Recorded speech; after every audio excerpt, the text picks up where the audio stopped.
بسم اللہ الرحمن الرحیم۔ السلام علیکم پیارے دوستو، آج کی اس خاص ویڈیو میں ہم آپ کو حضرت شاہ شمس تبریز رحمۃ اللہ علیہ کی زندگی کی مکمل داستان سنائیں گے۔ آپ کو بتائیں گے کہ حضرت شاہ شمس تبریز کہاں پیدا ہوئے، کس سے تربیت حاصل کی اور دنیا کے کس کس خطے میں آپ نے اسلام کی دعوت کو روشن کیا۔ شاہ شمس تبریز رحمۃ اللہ علیہ اور سورج کی تپش کا واقعہ کیا ہے، یہ بھی آپ کو سنائیں گے۔ اور مولانا جلال الدین رومی رحمۃ اللہ علیہ نے آپ سے کیا فیض پایا اور مولانا رومی کی کتابوں کو تالاب میں پھینکنے کا قصہ کیا ہے، اس سے بھی آپ کو آگاہ کریں گے۔ اس کے علاوہ حضرت شاہ شمس تبریز رحمۃ اللہ علیہ کی وفات میں پائے جانے والے اختلافات سے بھی آپ کو آگاہ کریں گے، اور آپ کو یہ بھی بتائیں گے کہ آپ رحمۃ اللہ علیہ کا مزار مبارک کہاں ہے۔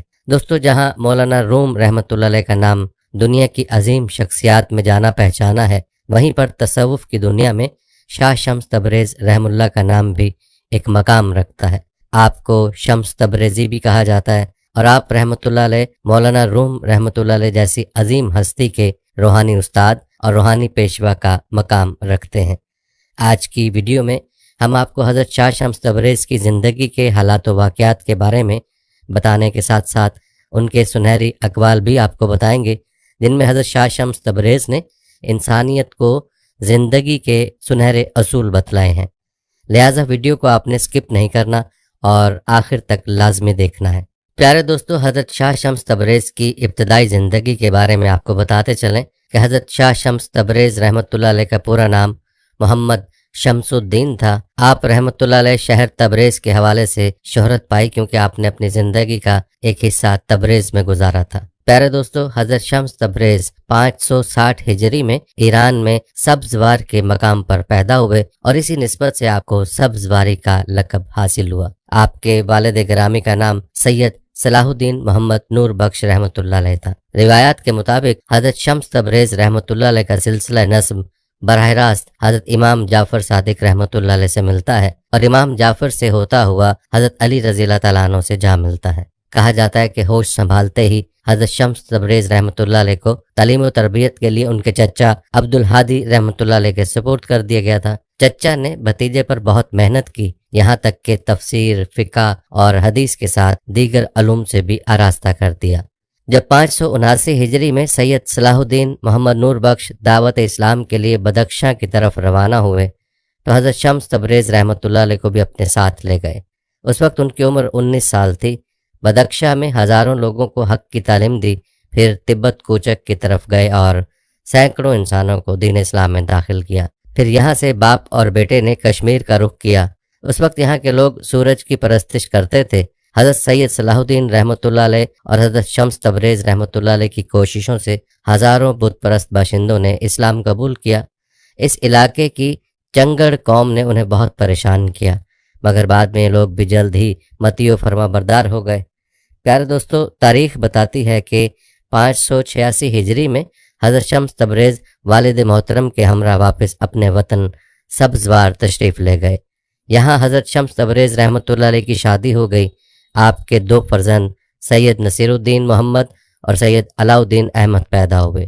سید علاء الدین احمد رحمۃ اللہ علیہ زندہ پیر کے لقب سے مشہور ہوئے۔ دوستو، آپ کو بتاتے چلیں کہ حالات و واقعات کے اعتبار سے حضرت شمس تبریز رحمۃ اللہ علیہ کی شخصیت بہت زیادہ متنازع نظر آتی ہے، کیونکہ آپ رحمۃ اللہ علیہ نے خانہ بدوشی کی زندگی بسر کی اور تمام عمر ایک عجیب اذیت و کرب میں مبتلا رہے۔ بغداد تشریف لے گئے تو مقامی علماء کو آپ کے خیالات سے شدید اختلاف ہو گیا۔ بادشاہ وقت ان علماء کے زیر اثر تھا، نتیجتاً حضرت شمس تبریز رحمۃ اللہ علیہ کو شہر بدر ہونا پڑا۔ آپ رحم اللہ کے شہر بدر ہونے کے ساتھ ایک عجیب واقعہ جڑا ہے۔ کہتے ہیں ابھی آپ رحمۃ اللہ علیہ بغداد کی حدود سے نکلے ہی تھے کہ اچانک بادشاہ کا بیٹا بیمار پڑا اور دوسرے دن مر گیا۔ بادشاہ کو خیال گزرا کہ شاید یہ المناک واقعہ حضرت شمس تبریز رحمۃ اللہ علیہ سے بدسلوکی کے باعث رونما ہوا۔ مجبوراً اس نے اپنے خاص مشیروں کو حضرت شمس تبریز رحمۃ اللہ علیہ کی تلاش میں روانہ کرتے ہوئے کہا، کوئی بھی صورت ہو انہیں بغداد واپس لاؤ۔ بادشاہ کا حکم پاتے ہی مشیر برق رفتار گھوڑوں پر سوار ہو کر دوڑ پڑے۔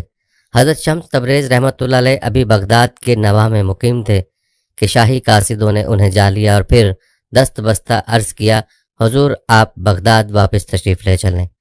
شاہی کرندوں کی درخواست سن کر حضرت شمس تبریز رحمۃ اللہ کے چہرے پر اذیت کا رنگ ابھر آیا۔ کل جس جگہ سے مجھے ذلیل کر کے نکال دیا گیا، آج اسی مقام پر واپس جانے کے لیے کہہ رہے ہو؟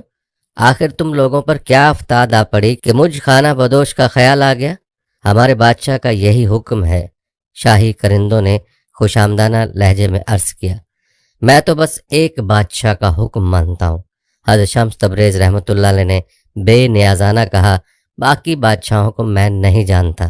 کہتے ہیں حضرت شمس تبریز رحمۃ اللہ علیہ کے انکار سے صورتحال بگڑ گئی تھی۔ شاہی کرندے ایک مرد کلندر کے قدموں سے لپٹ گئے اور بہت دیر تک عاجزی کا مظاہرہ کرتے رہے۔ آخر حضرت شمس تبریز رحمۃ اللہ کو ان لوگوں پر رحم آ گیا، پھر یہ کہتے ہوئے شاہی کرندوں کے ساتھ ہو گئے، چلو تمہارے کہنے سے چلتا ہوں، مگر بغداد کے لوگ زیادہ دن تک مجھے برداشت نہیں کر سکیں گے۔ جب حضرت شمس تبریز رحمۃ اللہ علیہ شاہی محل پہنچے تو وہاں صف ماتم بچھی ہوئی تھی۔ تمام درباری سیاہ لباس پہنے ہوئے اپنے ولی عہد سلطنت کی موت کا سوگ منا رہے تھے۔ بادشاہ بڑے احترام کے ساتھ پیش آیا، مگر اس کے چہرے پر غم و اندوہ کا دھواں پھیلا ہوا تھا اور آنکھیں آنسوؤں سے لبریز تھیں۔ یہ سب کچھ کیا ہے؟ حضرت شمس تبریز رحمۃ اللہ علیہ نے بادشاہ سے دریافت کیا۔ پورا شہر ماتم کدا کیوں بنا ہوا ہے؟ کچھ دن پہلے جب میں یہاں سے گیا تھا تو بغداد کے در و دیوار کیف و نشاط سے جھوم رہے تھے، مگر آج یہاں قبرستان جیسا سناٹا ہے۔ بادشاہ نے کوئی جواب نہیں دیا، خاموشی سے حضرت شمس تبریز رحمۃ اللہ علیہ کو ساتھ لے کر اس کمرے میں پہنچا جہاں اس کے محبوب بیٹے کی لاش رکھی ہوئی تھی۔ حضرت شمس تبریز رحمۃ اللہ علیہ نے سوالیہ نظروں سے بادشاہ کی طرف دیکھا۔ میرے جواں مرگ بیٹے کی میت ہے، بادشاہ نے نمناک آنکھوں اور لرزتے ہوئے لہجے کے ساتھ کہا۔ آپ کے بغداد سے جاتے ہی یہ اچانک بیمار ہوا اور دیکھتے ہی دیکھتے آگوش فنا میں چلا گیا۔ میں سمجھتا ہوں کہ یہ اسی گستاخی کا شاخسانہ ہے جو میں نے آپ کی شان میں روا رکھی تھی۔ حضرت شمس تبریز رحمۃ اللہ علیہ مسکرانے لگے۔ درویش کے ساتھ لوگ گستاخی کے ساتھ پیش آتے ہی رہتے ہیں، مجھے آپ سے بھی کوئی شکایت نہیں۔ بادشاہ بہت دیر تک معذرت طلب کرتا رہا۔ میں نے گزشتہ باتوں کو فراموش کر دیا، حضرت شمس تبریز رحمۃ اللہ علیہ نے اسی بے نیازی کے ساتھ کہا۔ اب آپ مجھ سے کیا چاہتے ہیں؟ میں سمجھتا ہوں کہ آپ کی دل آزاری کے سبب میرا بیٹا اس انجام کو پہنچا ہے۔ شدت غم سے بادشاہ کی آواز کانپ رہی تھی۔ مان لیا جائے کہ اگر یہی بات ہے تو آپ کے بیٹے کو سزا کیوں ملی؟ گناہ تو آپ نے کیا تھا۔ حضرت شمس تبریز رحمۃ اللہ علیہ نے فرمایا، ممکن ہے کہ قدرت نے میرے لیے یہی سزا منتخب کی ہو کہ میں تمام عمر بیٹے کی جدائی میں تڑپتا رہوں۔ بادشاہ کی آنکھوں سے بہتے ہوئے آنسوؤں میں کچھ اور تیزی آ گئی تھی۔ اللہ اپنے رازوں کو خود ہی بہتر جانتا ہے، میں آپ کے لیے کیا کر سکتا ہوں؟ حضرت شمس تبریز رحمۃ اللہ علیہ نے حاکم بغداد سے سوال کیا۔ میری درخواست ہے کہ آپ میرے بیٹے کے حق میں دعائے خیر فرما دیں، بادشاہ نے بڑے عاجزانہ لہجے میں عرض کیا۔ ہو سکتا ہے کہ آپ کی دعاؤں سے میرے بیٹے کو نئی زندگی مل جائے۔ ایسا ہوتا تو نہیں ہے، جو چلا گیا سو چلا گیا۔ حضرت شمس تبریز رحمۃ اللہ علیہ نے فرمایا، پھر بھی تمہاری تشفی کے لیے اپنے مالک کی بارگاہ میں عرض کیے دیتا ہوں۔ یہ کہہ کر حضرت شمس تبریز رحمۃ اللہ علیہ نے آنکھیں بند کر لیں، پھر آپ کے ہونٹوں کو جنبش ہوئی۔ اے اللہ، اگر تو نے اس لڑکے پر میری دل آزاری کے باعث موت مسلط کر دی ہے تو میں اسے معاف کرتا ہوں۔ تو بھی اس عاجز بندے محمد شمس الدین کی خاطر اپنے بے پناہ اور بے مثال فضل و کرم کا مظاہرہ کر اور اس بچے کو معاف کر دے۔ دوستو، روایات بتاتی ہیں کہ ابھی ایوان شاہی کے اس کمرے میں حضرت شمس تبریز کے الفاظ کی گونج باقی تھی کہ شہزادے کے جسم کو جنبش ہوئی، پھر وہ اپنے بستر پر اٹھ کر بیٹھ گیا اور حیرت زدہ نظروں سے چاروں طرف دیکھنے لگا۔ بادشاہ بغداد کچھ دیر تک حیرت و سکوت کے عالم میں کھڑا رہا، کبھی وہ حضرت شمس تبریز کی طرف دیکھتا اور کبھی اپنے محبوب بیٹے کی طرف جو وادی فنا میں داخل ہونے کے بعد دوبارہ اس دنیا میں لوٹ آیا تھا۔ یکایک شاہ بغداد کی آنکھیں آنسوؤں سے لبریز ہو گئیں۔ یہ خوشی اور عقیدت کے آنسو تھے۔ پھر بادشاہ بغداد حضرت شمس تبریز رحمۃ اللہ علیہ کی قدموں میں جھک گیا۔ یہ سب کچھ آپ کی دعاؤں کا نتیجہ ہے؟ ہرگز نہیں۔ حضرت شمس تبریز رحمۃ اللہ علیہ نے شاہ بغداد کو اٹھاتے ہوئے کہا، یہ تو اس قادر مطلق کی کرم نوازی کا ادنا مظاہرہ ہے جو اپنی ذات میں لا شریک ہے، بس اسی کا شکر ادا کرو اور اسی کی تسبیح بیان کرو۔ پیارے دوستو، یہ حضرت شمس تبریز رحمۃ اللہ علیہ کی بڑی کرامت تھی، مگر یہی کرامت ان کے لیے وبال جان بن گئی۔